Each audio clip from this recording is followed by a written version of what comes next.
ഈ ഉളുപ്പില്ലാത്ത ഡാഷ് മോള് കഴിഞ്ഞ ദിവസം ഒരു ന്യൂസ് ചാനലിൽ കൊടുത്ത പ്രതികരണം ഒന്ന് കേട്ടു. ഇറങ്ങുന്ന സമയത്ത് അയാളെ പുറകിൽ ഞാനുണ്ടായിരുന്നെ. അപ്പം നേരെ എന്റെ മേലിൽ അയാളെ കൈ ടച്ച് ചെയ്തുകൊണ്ടിരിക്കും. അത് കറക്റ്റ് വീഡിയോയിൽ വ്യക്തമായിട്ട് കാണാം.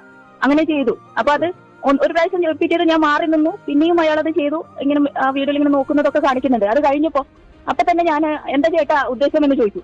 അപ്പോഴേക്ക് അയാൾ ഇറങ്ങി ഓടി എന്ന് പറയാൻ പറ്റില്ല, സ്പീഡിൽ അങ്ങ് നടന്നു. അപ്പൊ എന്റെ പുറകിലുണ്ടായിരുന്ന വേറെ ചേട്ടൻ ചോദിച്ചു എന്താ സംഭവം എന്താണെന്ന് വെച്ചു. ഞാൻ പറഞ്ഞു കുറെ നേരമായിട്ട് അയാൾ ഇങ്ങനെ എന്തോ ഒരു ചെയ്തുകൊണ്ടിരിക്കുക. അത് കണ്ടപ്പോഴാണ് ഞാൻ വീഡിയോ ഓണാക്കിയത്. എന്നെ തൊട്ട സമയത്ത് ഞാൻ ചോദിച്ചു എന്ന് പറഞ്ഞു. പക്ഷെ അയാള് പെട്ടെന്ന് ഇറങ്ങി നേരെ അങ്ങ് നടന്നു കളഞ്ഞു. പിന്നെ ഞാൻ അയാൾ പുറകെ ഒന്നും പോയില്ല. രണ്ട് വീഡിയോ ഉണ്ടായിരുന്നു. അത് രണ്ടും ഒരു മാനിയായിട്ടാണ് കള്ളത്തരം പറയാൻ നോക്കിയത്.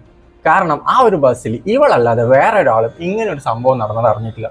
ഒരു ഇഷ്യൂ ഉണ്ട്, ബസ്സിൽ ഒരു ഇഷ്യൂ ഒന്നും അങ്ങനത്തെ കാര്യങ്ങളൊന്നും ഉണ്ടായിട്ടില്ല. പിന്നെ പറഞ്ഞാൽ നമ്മളെന്തെങ്കിലും ഇഷ്യൂ ഉണ്ടെങ്കിൽ നമുക്ക് അന്നേരം ഗൈഡ് ബസ്സിന്റെ അടുത്തേക്ക് വന്ന് പോലീസുകാരെ അന്നേരം നമ്മളെ ഉത്തരവാദിത്തം നമ്മൾ അറിയിക്കുകയും ചെയ്യും. അങ്ങനെ ഒരു പരാതി നമുക്ക് കിട്ടിയിട്ടില്ല. അങ്ങനെ നമ്മളെ ശ്രദ്ധ തിരിക്കണം പറയുമ്പോൾ വിശ്വസിക്കാൻ പറ്റുന്ന രീതിയിൽ വേണം പറയാൻ.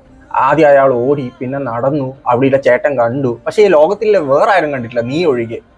ഇതൊന്നും കൂടാതെ വേറൊരു ക്യാരക്ടറും കൂടി വന്നിട്ടുണ്ട്. കാരണം ആദ്യം ഒരു എക്സ്പ്ലനേഷൻ വീഡിയോ ആയിട്ട് വന്നപ്പം ഇത്രയും ആൾക്കാർ അല്ലെങ്കിൽ ഇങ്ങനെ റിയാക്ട് ചെയ്തൊന്നും അല്ലെങ്കിൽ ഇത്രയും ആൾക്കാരെ ക്യാരക്ടറൊന്നും വന്നിട്ടില്ല. ഇപ്പൊ ഒരു പോലീസ് ഓഫീസറും കൂടി വന്നിട്ടുണ്ട്. കഴിഞ്ഞ ഉടനെ ബസ്സിൽ നിന്ന് ഇറങ്ങിയതിന് ശേഷം വടകര പോലീസ് സ്റ്റേഷനിലുള്ള എനിക്ക് പരിചയമുള്ള പോലീസ് ഉണ്ട്, അവരെ വിളിച്ചു. ഞാൻ ഇങ്ങനെ ഒരു സംഭവം ഉണ്ടായിട്ടുണ്ട് എന്ന് പറഞ്ഞു. അല്ലെ ഏതാണ് ആ പേരില്ലാത്ത ആ പോലീസ്? അല്ലെങ്കിൽ തന്നെ ഏത് പോലീസാണ് ഇതുപോലൊരു കേസിൽ ഓക്കെ വീഡിയോ പോസ്റ്റ് ചെയ്തോ അല്ലെങ്കിൽ അങ്ങനെ വീഡിയോ പോസ്റ്റ് ചെയ്തിട്ട് നമുക്ക് അയാളെ കണ്ടുപിടിക്കുക എന്നുള്ള രീതിയിൽ പറയുന്നത്? ഇതെന്താണെന്ന് പറയുക, ഇതേപോലുള്ള നാടുകൾക്കറിയാം നമ്മുടെ നാട്ടിലെ സ്ത്രീകൾക്ക് നിയമം സംരക്ഷണം മാത്രമേ കൊടുത്തിട്ടുള്ളൂ. അവർക്ക് എന്ത് കേസ് വന്നാലും അവരെ ജയിലിലിടാനോ ഒന്നും പോകുന്നില്ല. കാരണം കഷായം കൊടുത്ത് കൊന്ന ഗ്രീഷ്മേനെ വരെ വെറുതെ വിട്ട നാടാണ് നമ്മളേത്. ഇതിനു വേണ്ടി ഇമാതിരി തെണ്ടിത്തരം കാണിക്കുന്ന ഇതേപോലുള്ള നാറുകൾ കാരണം ശരിക്കും ഇനി അനുഭവിക്കാൻ പോകുന്നതും നമ്മുടെ നാട്ടിലെ സ്ത്രീകൾ തന്നെയായിരിക്കും.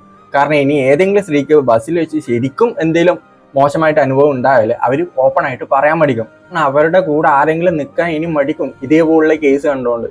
അതും കൂടാതെ ശരിക്കും ഞരമ്പന്മാർക്ക് ഇത് കുറച്ചുകൂടി സവാദിനെ പോലുള്ള കുറെ നാടുകൾക്ക് ഇത് കുറച്ചുകൂടി എന്താ പറയാ മോട്ടീവാണ്. കാരണം ഇതേപോലുള്ള ഞരമ്പന്മാർക്ക് എന്ത് വേണമെങ്കിൽ ചെയ്യാൻ പറ്റുന്ന ഒരു ഫ്രീഡമാണ് ഇതേപോലുള്ള നാറുകൾ ഉണ്ടാക്കി കൊടുക്കുന്നത്. ഈ കേസിന്റെ അവസാനം എന്താണ് സംഭവിക്കാൻ പോകുന്നത് നമുക്ക് എല്ലാവർക്കും ചിന്തിക്കാവുന്നേ ഉള്ളൂ. അവർക്കെതിരെ ഒരു കേസ് ഒരു മണ്ണാങ്കട്ടിയോടെ നടക്കാനും പോകുന്നില്ല. കാരണം ഓപ്പോസിറ്റ് നിൽക്കുന്ന ഒരു സ്ത്രീയാണ്.